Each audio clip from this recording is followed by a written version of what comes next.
Assalamualaikum warahmatullahi wabarakatuh. Jumpa lagi dengan para calon mahasiswa Indonesia tahun 2023, terutama teman-teman yang akan berjuang di jalur tulis melalui UTBK. Pada video kali ini saya akan menyampaikan data terkait dengan berapa sih skor UTBK prodi-prodi di UB, Universitas Brawijaya Malang, yang pada tahun lalu, tahun 2022 itu mereka lolos di prodi-prodi tersebut. Data ini saya kumpulkan dari proses apa itu laporan-laporan ya. Jadi ada banyak sumber yang kemudian melaporkan bahwasanya dia diterima di prodi ini dengan skor sekian. Artinya bisa jadi skor-skor ini ada di rentang atas atau di rentang tengah atau skor-skor ini ada di rentang paling bawah. Artinya tidak bisa disimpulkan nanti skor ini menjadi skor patokan utama, tapi paling tidak ini referensi bahwasanya pada tahun lalu skor ini itu ternyata bisa lolos di prodi yang dia inginkan atau yang dia pilih. Dan bisa jadi nanti rentang nilai atau skor tahun ini ya 2023 itu bisa berbeda tergantung populasi pendaftar. Jadi eh, ada anak itu yang mungkin karena dia pilihan prodinya lebih awal, kemudian dia mendapat skor sangat tinggi, dia bisa juga diterima. Sehingga skor-skor yang ada di sini adalah paling tidak sebagai gambaran umum eh, sebegini kira-kira skor yang dibutuhkan untuk bisa lolos di prodi yang diinginkan. Yang pertama ilmu komunikasi ada laporan itu di skor 718 itu bisa lolos. Yang kedua psikologi di skor 759 memang psikologi ini sangat tinggi untuk peminatnya dan anak-anak yang lolos di psikologi itu juga memiliki skor yang tinggi-tinggi banget. Ini bisa jadi adalah rentang-rentang atas ya. Bisa jadi ada skor di bawah ini yang juga diterima di psikologi atau ilmu komunikasi. Manajemen ada yang laporan 698, kemudian pariwisata di 602, kemudian ilmu pemerintahan di 630. Data ini saya kumpulkan secara acak ya, tidak kemudian diurutkan dari yang tertinggi dari yang terendah, tapi memang prodi-prodinya juga acak, nominal skor UTBK juga acak. Paling tidak nanti teman-teman bisa memperhatikan kira-kira prodi yang saya pilih apa, kemudian angka yang tertera itu berapa, paling tidak itu menjadi target untuk mengamankan ya, mengamankan bisa mencapai prodi tersebut dan lolos di SNBT. Di nomor 6 ada HI, itu ada laporan 690, kemudian ilmu hukum di 686, administrasi bisnis di 711, perpajakan di poin 700, dan akuntansi di 719. Jadi poin-poin ini tidak bukan rata, tapi ini adalah data-data inputan dari para peserta yang diterima tahun lalu. Nomor 11 ada sastra Jepang di 653, kemudian sastra Inggris di 698, ekonomi pembangunan di 718, kemudian ilmu politik di 640, sosiologi di 689. Nah, ini seperti contoh nomor 13 ya, ekonomi pembangunan. Bisa jadi Ananda ini karena pilihan prodinya lebih awal daripada tesnya, jadi bukan tes dulu, dapat skor, kemudian memilih prodi, tapi memilih prodi dulu, baru dia tes dan dapat skor. Jadi bisa jadi karena dia sudah kadung memilih ekonomi pembangunan, padahal ketika dia tes skornya sangat tinggi ya, 718 ini lumayan. Kalau ini mendaftar di ilmu hukum mungkin bisa juga tembus atau di manajemen mungkin bisa juga tembus. Tapi karena pilihan prodi ada di awal dan ternyata hasil skornya dia sangat tinggi, dia sudah kadung memilih ekonomi pembangunan. Maka 719 ini ya sangat sangat qualified untuk bisa bersaing di ekonomi pembangunan.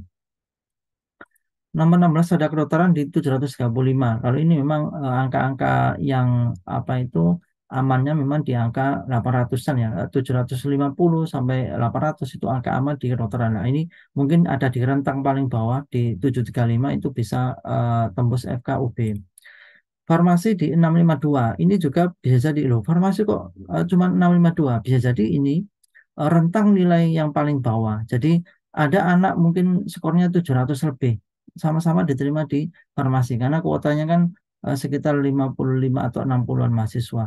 Dan skor 652 bisa jadi karena saingannya pada waktu itu di rentang yang lebih rendah dari 652 sehingga 652 masih bisa lolos farmasi. Tapi ini tidak bisa dijadikan patokan utama, hanya gambaran. Oh, ternyata ada skor sekian yang bisa lolos tahun lalu. Bisa jadi tahun depan 652 tidak bisa lolos karena apa? Populasi yang memilih farmasi itu skornya lebih tinggi semua dibandingkan dengan jumlah kuota. Sehingga angka-angka ini juga nanti tidak bisa dijadikan sebagai harga mati ya, tapi paling nggak gambaran. Pendidikan dokter gigi 655 ini sama FKG ini juga sebenarnya skornya sangat tinggi. Tapi kenapa 65 bisa lolos? Biasanya ini adalah rentang yang paling bawah.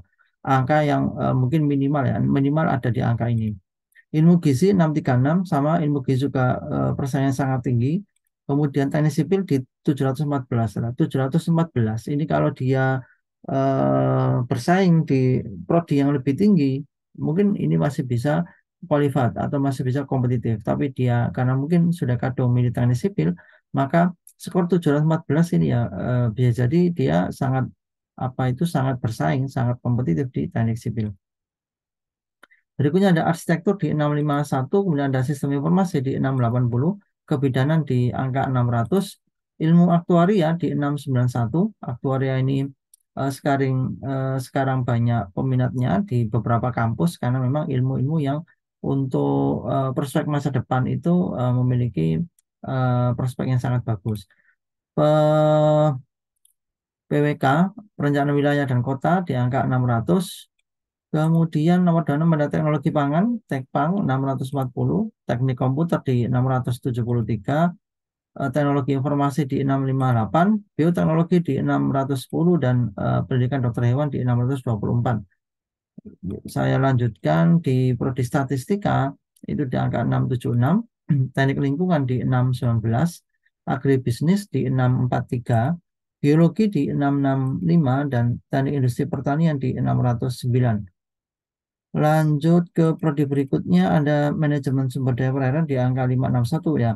Kalau kita perhatikan di prodi-prodi sebelumnya itu masih kepala 6. Ini sudah muncul di kepala 5, tapi memang prodinya ini prodi-prodi yang memang keketatannya agak kecil. Artinya persaingannya lebih rendah dibandingkan prodi-prodi yang sudah muncul di atas tadi ya. Ilmu kelautan juga di angka 587, agroekoteknologi di 595, budidaya perairan di 540, peternakan di 530, kemudian prodi kimia 585, agroekoteknologi di 626, sastra Cina di 634, sastra Perancis di 589. Nah, ini data yang saya peroleh berhenti di bahasa dan sastra Perancis. Mungkin ada eh, prodi-prodi yang belum muncul di UB karena memang UB prodinya itu hampir 60-an.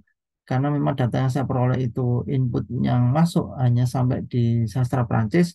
Saya mohon maaf jika tidak bisa menampilkan data perolehan skor UTBK tahun lalu untuk prodi-prodi secara komplit di UB. Tapi paling tidak data-data ini mudah-mudahan nanti bisa memberikan sebuah gambaran seberapa usaha yang harus saya siapkan sehingga pilihan prodi yang telah saya finalisasi itu punya peluang besar untuk bisa lolos. Baik, mungkin ini yang sementara bisa saya sampaikan. Tetap semangat, persiapan semakin dekat. Semoga kita dimudahkan. Sampai ketemu di video berikutnya. Wassalamualaikum warahmatullahi wabarakatuh.